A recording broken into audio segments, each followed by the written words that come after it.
super excited for my next guest. I always say how excited I am, and I am excited because I'm able to sit down and meet with and talk to experts from all walks of life.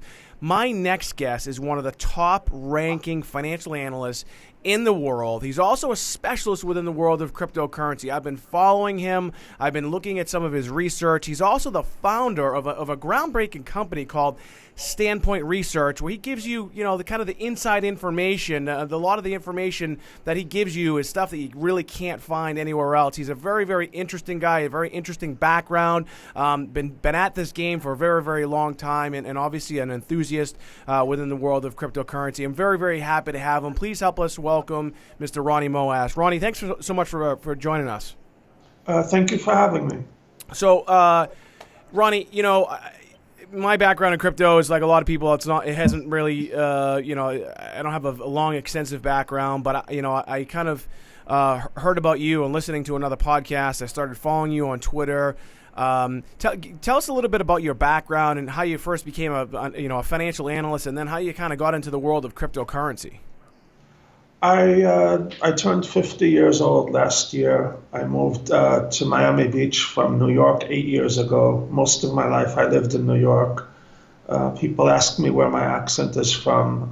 From 1983 until 1992, I lived in Israel. I have a master's degree in finance from the City University of New York, Baruch College. And I've always been a wizard with numbers. So I ended up in the stock market straight out of graduate school. 3 years later, I went off on my own, and I've been running this company now for like 17 years.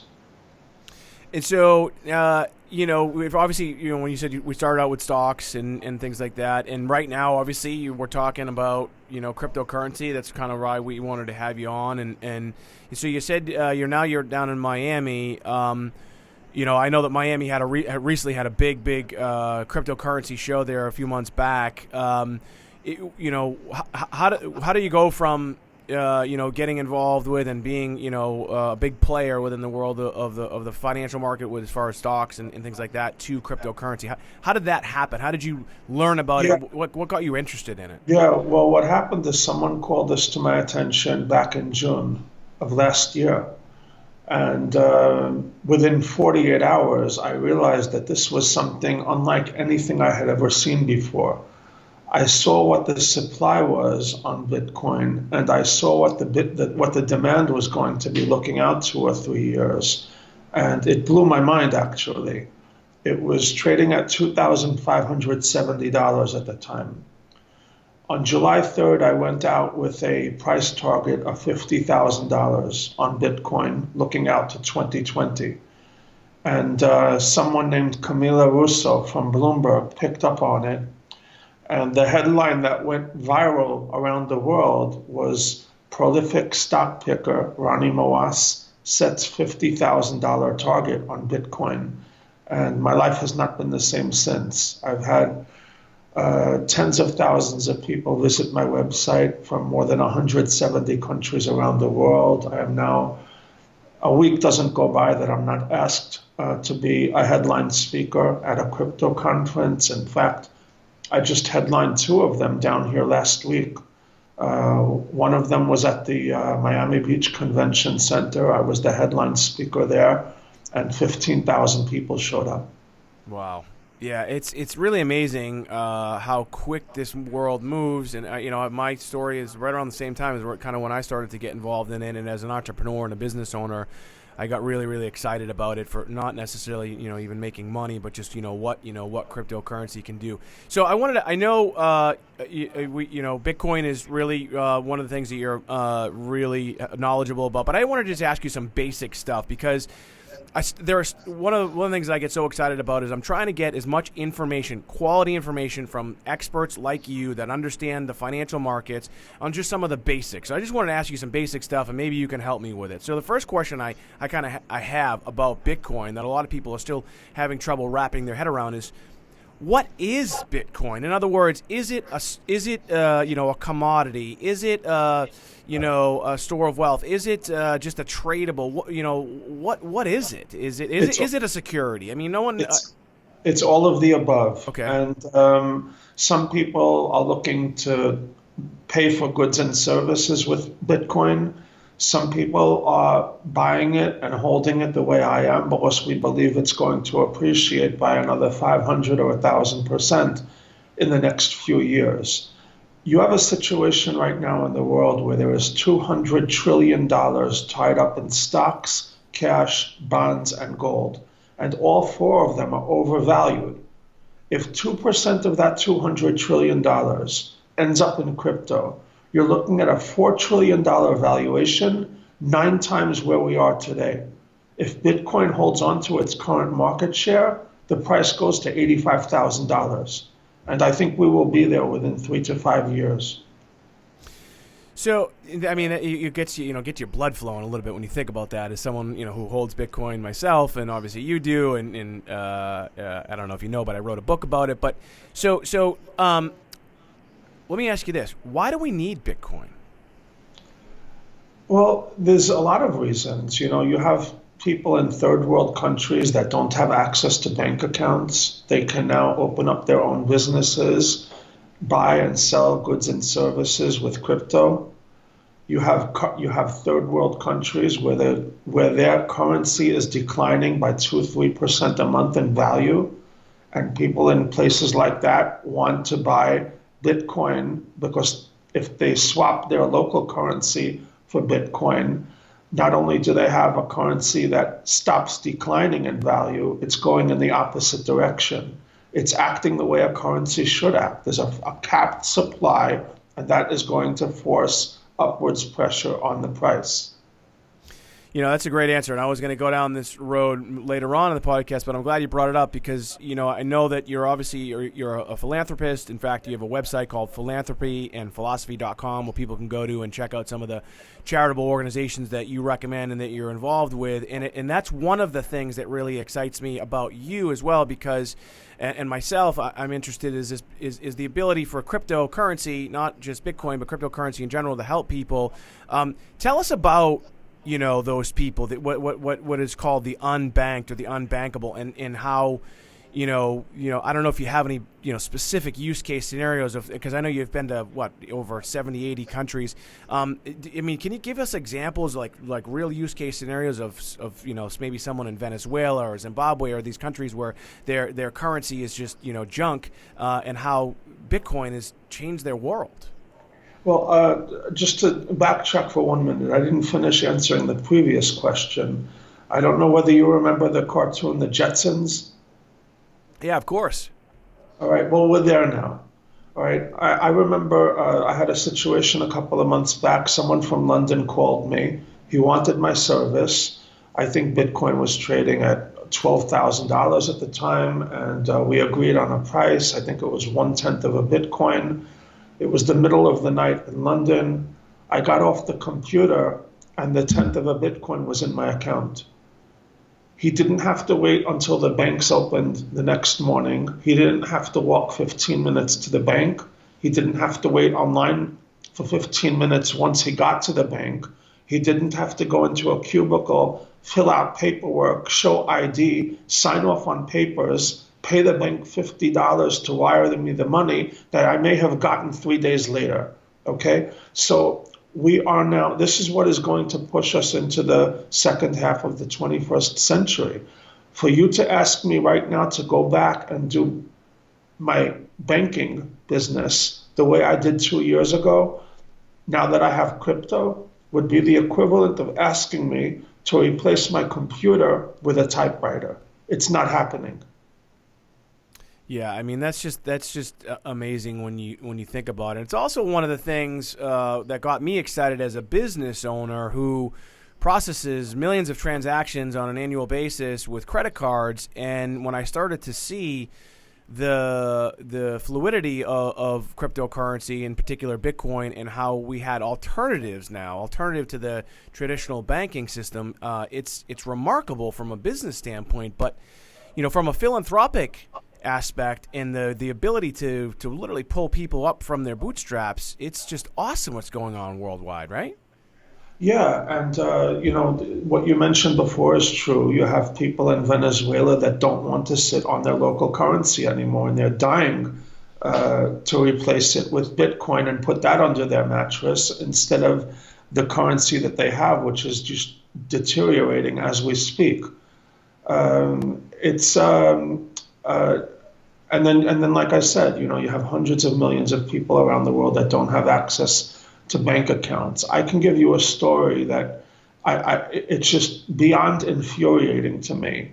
And what really, upset me was that the ex-CEO of PayPal actually did an interview on CNBC last week and said Bitcoin is a scam. Now I want to tell you what the real scam is, okay? I had a situation with PayPal a few months ago where they had frozen $240,000 of my money. $240,000. I had like 800 new subscribers signed up back in December, right? And a $500,000 came into my account, and they locked up half of that. And I said, what on earth is going on here? And they said, we locked up $240,000 as a reserve against refund requests. And I said, you've been with me for 18 months. I have nearly 2,000 subscribers, and you got one refund request from me in the last 18 months. How are you locking up $240,000 of my money? And they had no answer for me. We said, if all of your subscribers tomorrow ask for a refund, we are on the hook for that money. They weren't worried about refund requests coming in. They were collecting money on that $240,000. Now do the math and try to figure out how much money they have locked up right now from hundreds of thousands of vendors around the world. And that is how they're making their money. On top of the 3.5% charge that they hit you with, they're also locking up half of your money and collecting interest on it. And the ex-CEO of PayPal gets on CNBC the other day and says that Bitcoin is a scam. The real scam is the banking system that we've been using for the last hundreds of years. And by going in the direction of crypto, we're eliminating them from the equation, which is going to leave money in the pockets of people that were hurt the most by the banking system in the last, hundreds of years. A wealthy person doesn't care if you hit them with a charge here or there. But when you take hundreds of dollars out of the pocket from someone who's making minimum wage, it's significant. And by going around the banks now and dealing in crypto, you're keeping that money in your pocket and you're hurting the banks and the top 1%. Yeah, I listened to your story. I have a follow-up question to your PayPal story. I've experienced similar instances within the world of merchant processing, and to the tune of probably a couple $1 million throughout the years. No explanation. Grab your money, freeze your accounts. I've had bank accounts frozen because too much money's coming in too fast. It's just it's crazy, and you run a legitimate business. You have a great company, Standpoint Research. By the way, people can go to standpointresearch.com and also get some more information about Ronnie if you're interested in the world of not only crypto but other the financial markets. You can go there and subscribe to his service. So let me ask you this: did they release any of it or some of it? Well, I threatened them, and it really sucked the life out of me. I went back and forth with them, and I was threatening them, and they weren't taking me seriously. And then I did the Bad Crypto podcast. I think it was episode number 80 with Travis and Joel. And around that time, they released all the money to me. I think they realized who they were dealing with, and they realized that they could end up with a public relations nightmare on their hands if I ever put this out to the news wires. And I let them know that I have more than 1,000 people in the media on my mailing list. But then they started doing it again recently, and as of this morning, I had like $16,000 or $17,000 locked up. And I was thinking about, going out to the media with this story and I'm still deliberating whether or not I should do that. And what really almost pushed me over the edge was when I heard the ex-CEO do an interview with CNBC the other day. It's funny how most of the people that are saying Bitcoin is a scam are actually competitors of Bitcoin who feel threatened by this new industry that we're in. Yeah, that's exactly what I was, what I was thinking as well. Is banks are nervous, financial institutions are nervous, and they're scurrying around. It's interesting too, when where Bank of America is one of the largest holders of patents within the world of blockchain technology. Because they do see it. Everybody sees it. It's just a matter of whether or not who gets on board. In a second, I want to talk to you about adoption of crypto, and even as it's related to your current situation in just a moment. Folks, if you're listening right now or you're watching right now, because Ronnie, we are filming me in studio. We'll have an image of you when we do post it on YouTube.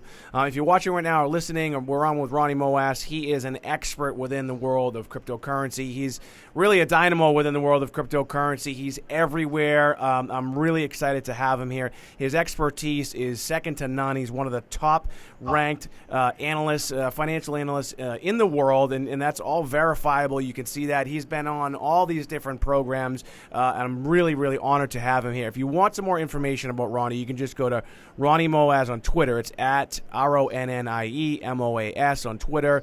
He's also on Instagram at RONNIE_MOAS. And then his company, which is standpointresearch.com.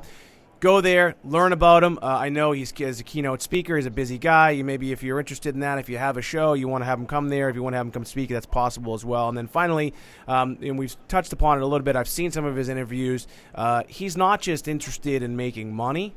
He's also interested in helping people across the world. So if you're also one of those people and you want to give back, check out his website, philanthropyandphilosophy.com. So, adoption, within the world of crypto is still, the numbers are, kind of not really all over the place, but you hear right around less than 1% of the world's population has really adopted cryptocurrency.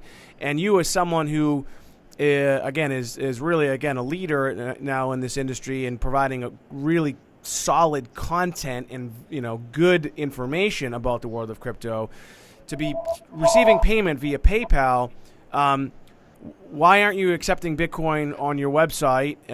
And then let's move into adoption. I actually do accept crypto on my website. I think you have to go to the Order Now page and scroll down, and you'll see that there is a Bitcoin, a Litecoin, and an Ethereum address. That's what I kind of figured. So I was hoping you were going to say that. So then my next question is, okay, so you do accept crypto, and now here's the challenge, right? It's the adoption. How do we get people, average, everyday people, to understand it, to adopt it, to use it? Is it exactly what we're doing right now, having this conversation, getting the information out to people, and then eventually it's one of those things where it's a generational thing. It's going to take 10 years before you have true mass adoption? Yeah, well, there's going to be a watershed moment in the next 6, 12, 18 months, like we had with the Netscape browser 22 years ago. Okay, in 1995, there were only a few million people on the internet. And then in 1996, you had the watershed moment where the Netscape browser came online, and we went from a few million people to hundreds of millions of people almost overnight. And I think that is what is going to happen with Bitcoin in the next 6, 12, 18 months. There will be a watershed moment, and that is what will take us from 1% penetration, where we are right now, to 4, 5, 6, 7% penetration. And when that happens, the price of Bitcoin will go to $50,000 or $100,000. The problem is right now, we're in the beginning of this game. There's a lot of volatility. There is uncertainty. There is doubt. In some cases, fear, like you had late in March when the price of Bitcoin was being manipulated. And once people get past the obstacles that we have in our place right now, and those obstacles will get knocked down. Even, the head of the IMF, Christine Lagarde, said whatever is concerning people, it's a new technology. All of these dominoes will get knocked out. It's just a question of how long it takes. And as those dominoes start to fall, more and more people will start to come into the arena. Yeah, when you, like you said, when you have the head of the International Monetary Fund, talking about that, and you have the head of the CFTC essentially has become this crypto, savior. I remember I watched those hearings live. So let me ask you this about, as someone who is licensed, what's your take on the regulatory atmosphere? Is it a good thing? Is it a bad thing? And what do you see happening within those next 6 to 18 months? Well, one of the highlights of my career happened on Thursday. I was the headline speaker at a conference in Miami, and I got to introduce Jim Rogers when he came on stage. He's someone that I look up to. He was the one that started the Quantum Fund with George Soros in 1973. And he is one of the people that is concerned about regulation. He doesn't think that the governments will give up power so easily. As he says, they have the guns, right? But I'm not too worried about that because the supply of Bitcoin is so limited that even if it was banned in China or Russia or South Korea or the United States, there are 180 countries around the world that are more than happy to gobble up whatever supply we are forced to get rid of. And now, unless you get a joint statement by all of these countries at the same time, I don't really think there's anything to worry about. If you look at what's going on in the United States, I am concerned that people are making money in crypto and not declaring it to the IRS. I can't make this up. I did my taxes in March. I told my accountant how much money I took in from crypto. Revenues, which is people that paid for my service with crypto, which is around 20% of the payments coming through. I also told my accountant I had some gains on cryptocurrency trades. He did my taxes, and he spelled cryptocurrency with a K. I can't make that up. He had never heard the word before. And this is a premium office for H&R Block, where I did my taxes the last 8 years. And I forgot what I was saying. Well, you're just saying, yeah. I was going to actually get right into, when the word cryptocurrency itself is to me when I first heard. Oh, I'm sorry. So you were talking about the regulation. So my whole point is that if the government figures out that people are making money in crypto and not declaring it, there's going to be a problem, and that concerns me. And that is why Bitcoin is trading below $10,000 right now. It's trading down there because it was manipulated last month, which I would love to explain if you give me a chance. Yeah, let's hear it. I want to hear that. I want to hear from an expert. But before I get to the manipulation part, my concern, the reason you can get Bitcoin right now at the price that it's at is there is that regulatory cloud hanging over your head. So it's kind of like buying a biotech name when it's in phase one, right? Where you're going into a biotech name in the stock market and they're just doing their trials right now, and you don't know whether or not someone will die on the drug trial. You can go in at phase one, but you could lose all your money. But if they end up nailing the trials, then you can make hundreds of % if you're an early investor in a biotech name.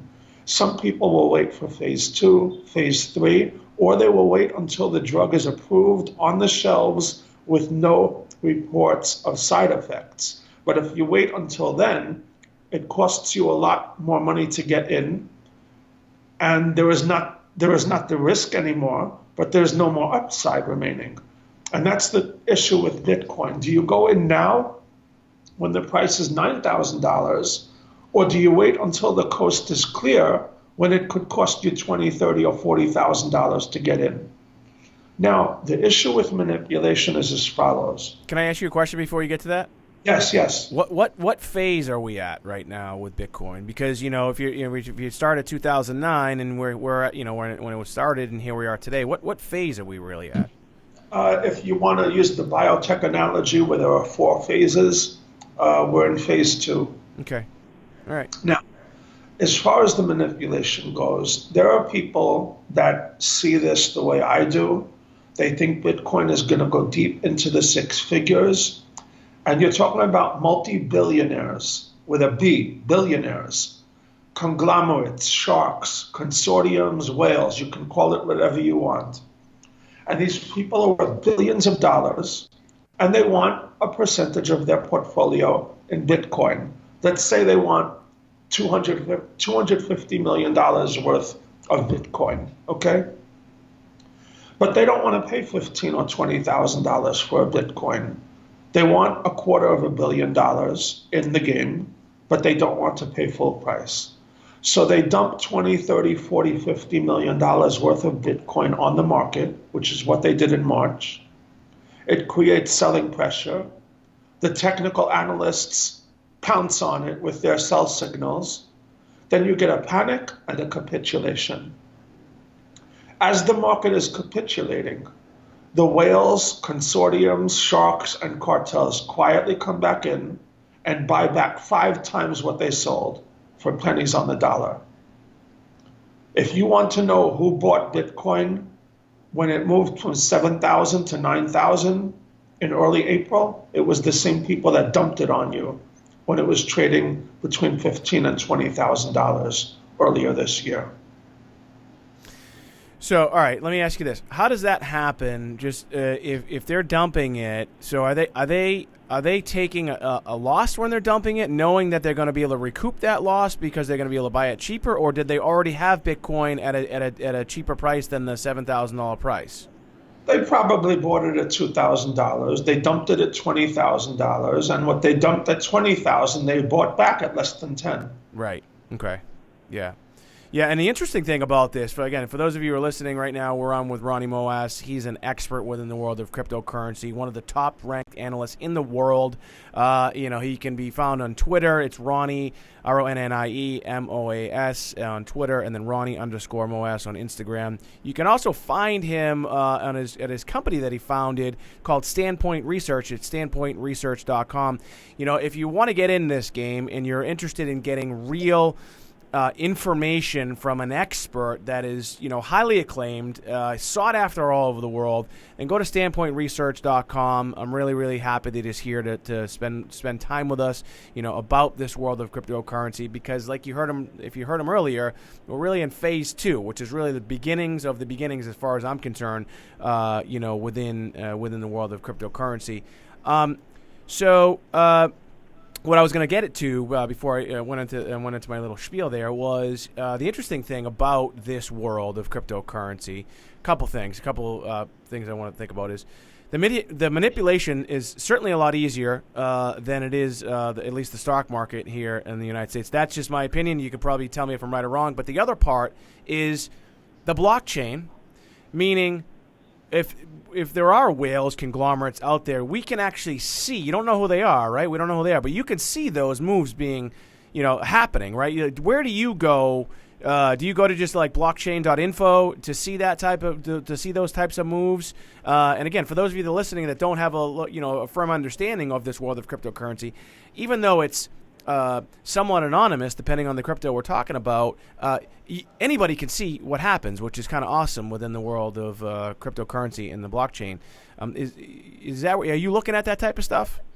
No, for me it's just noise. I am buying and holding, and I add when there are dips. So if you went to my Twitter page in January, February, March, I posted screenshots of my purchases when we dropped below $9,000, $8,000, $7,000, because I knew it was being manipulated. And I'm already in the black on all 3 of those batches. Now, I need to tell your listeners, I don't know how much time we have left, but there are 2 important subjects that we haven't touched on. First of all is technical analysis. I do not believe in technical analysis, okay? And this is really important because a lot of people are following talking heads on Twitter who are not qualified to be giving advice. They put these fancy charts on their Twitter page, and you assume that they're smarter than you are, and you listen to the signals they give you. But these people are going to end up scaring you out of what may be an opportunity of a lifetime, like the Amazon investors had 15 years ago. And my argument about technical analysis, I have many arguments, okay, but the main one is as follows. If I show you two charts right now, and you're a technical analyst, and those charts are identical mirror images of each other, you are going to give me the same price forecast for both of them, correct? Sure, yeah. All right. Now, what if I tell you the chart on the left is a publicly traded company in the stock market trading at 10 times earnings with $5 billion in cash, no debt, in an industry that is on the rise. And the chart on the right is a company trading at 30 or 40 times earnings with $5 billion in debt, no cash, in an industry that's on the decline. Now what do you say? Are you still going to give me the same price forecast? No, of course. I mean, again, if I'm going with the company on the left. I'm going with the chart on the left because it's on the rise, and there's no debt on the books. So is that what you're saying? So like when you see these charts, like so my whole point is that if all you're doing is looking at a chart, you're making a decision with incomplete information. Right.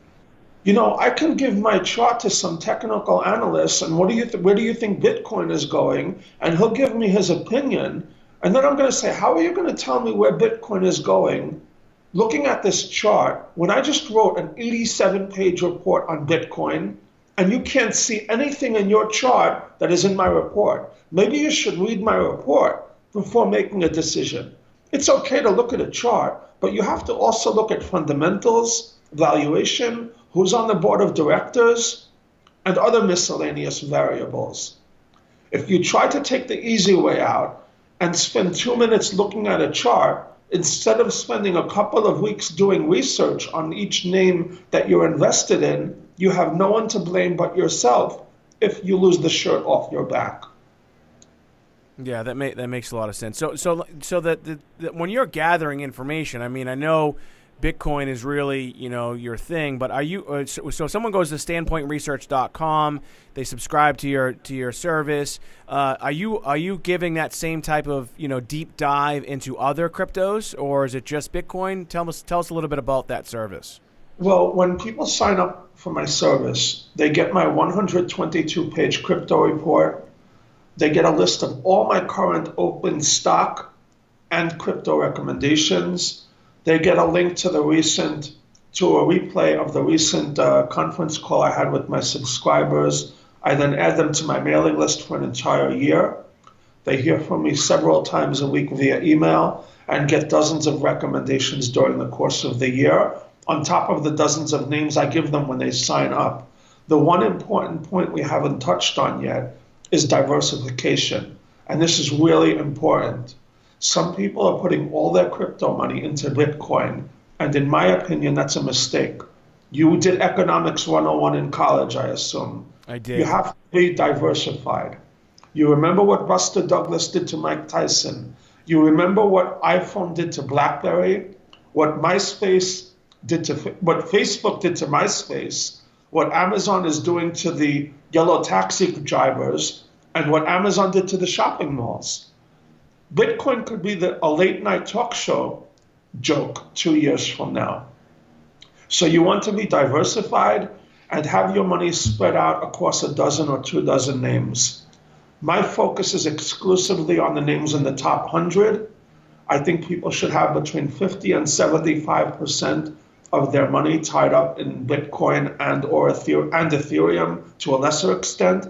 And then they should have 1 or 2% of their money in each of the names that I'm recommending in the top 100, just in case one of those names leads the charge to $2, $3, $4 trillion that I'm expecting. You have to be worried about 2 things. Not only do you have to worry about Bitcoin getting knocked out, which is unlikely, you also have to worry about the fact that Bitcoin will underperform all of the names that are below there. In other words, if you had an index fund of all the names in the top 20 outside of Bitcoin, do you think Bitcoin is going to outperform that index going forward? And if you don't, then you need to be diversified. It's, I mean, just look at what happened in the month of April. The crypto market cap jumped by 60%, but Bitcoin was only up by 30%. So what is going to happen is in rising markets, Bitcoin is going to underperform, and it will outperform in declining markets. When the market is going up, people start taking more risk and they speculate, and they're trying to find the next name that hasn't yet moved yet, and that is the name they will jump on. When the market goes down, there's a flight to quality, and people go out of the altcoins and back into the large cap crypto names. Yeah, that makes sense. Before we let you go, by the way, thank you so much for coming on today and sharing with us this information again, folks. If you've been listening or watching right now, we're on with Ronnie Moas. Again, he's one of the top experts within the world, one of the top 20. It's verifiable. You can just if you want some more information about Ronnie, you can just go to standpointresearch.com. You can find him on Twitter at Ronnie Moas. It's RONNIEMOAS on Twitter. Instagram is Ronnie _MOAS. So before we let you go, I wanted to when you mentioned Bitcoin being knocked out, I want to throw two terms at you that are related to Bitcoin, and then you tell me how they feel, and I'll tell them, give them both to you, and then you tell me, however you want to answer them. First one is Tether, and then the second one is the Lightning Network. I don't follow either of them that much. Okay. A lot of people are asking me about Tether, but it's very hard to come up with a new name every month or every couple of weeks as I do. It's several weeks of work. My reports are 20, 30, 40 pages in length. And I've been so preoccupied with the names that I've written reports on during the last year that I haven't had time to look at all of the names that people bounce off me. Well, the only reason why I mentioned Tether Right. is for this, because you'd mentioned Bitcoin being knocked out, and so Tether has allegedly manipulated the Bitcoin market, and one of the things that that is the allegations is that, well, first they've come to say that they have a 1-to-1 dollar for dollar, essentially dollar for Tether. Yeah. No, Right. I know what happened there, but it's just not something that was on my radar because it just didn't apply to my personal situation. It Right. wasn't something that was on my list of things to do. I had no desire to write a report on it. But recently, people have been asking me to write a report on Tether, and it's on my long list of things to do. I'll probably get around to it, a few months from now. Okay. As far as Bitcoin goes, I don't care if it's the fastest or the cheapest alternative out there. There is room in this space for a half a dozen or a dozen names. And the bottom line is with Bitcoin is that the supply-demand imbalance here is so mind-boggling, the price is going to have to go up. You can do a nonlinear regression analysis and come up with a $100,000 target on this looking out 3 to 5 years. You can look at a chart that shows what the price of Bitcoin will do if the supply continues to shrink and the demand continues to increase. And we're going to be in a situation in a couple of years where there will be 100 or 200 million people trying to get their hands on a few million Bitcoin. I don't care if you are able to go to Starbucks and buy a cup of coffee with Bitcoin. That's not why I'm in it. There'll be another cryptocurrency to do that with. Bitcoin you have to look at as a mind-boggling supply-demand imbalance and disregard all of the noise and all of the headlines that you see on a daily basis. Every day there are headlines coming out that can scare you out of your position, on top of the technical analyst sell signals that you see. You need to buy this, you need to hold on to it, and you have to add when it gets shaken. When you have the dips and when the whales and sharks try to shake you out of your position. Well, you know what? I was going to ask you if you had any last words, but I think that's a great way to end the show. I could talk to you for hours. I know you're a busy guy. Again, we've had Ronnie Moas on. He is an expert within the world of cryptocurrency. I first heard of him on another podcast, and he's just really, one of the most sought-after experts within the world, and we're really, really happy to have him here to give you, again, real information. This is why I'm doing this. For me, I wanted to learn about the world of cryptocurrency, and every day I'm learning more, especially from guys like Ronnie. So if you want some more information about Ronnie, you can find him on Twitter. It's at Ronnie Moas. Again, it's RONNIEMOAS. Same thing with Instagram, Ronnie_Moas, MOAS. And then you can also find, his company, Standpoint Research, at standpointresearch.com. And then lastly, I know we didn't spend a lot of time on this, but he's a very, very passionate gentleman about people, the inequities here on this planet, and he's actually doing something about it. So, if you want to see what he's doing there, you can go to philanthropyandphilosophy.com. Ronnie, thank you so much for being my guest. My name is Michael Alden, and we'll see you soon.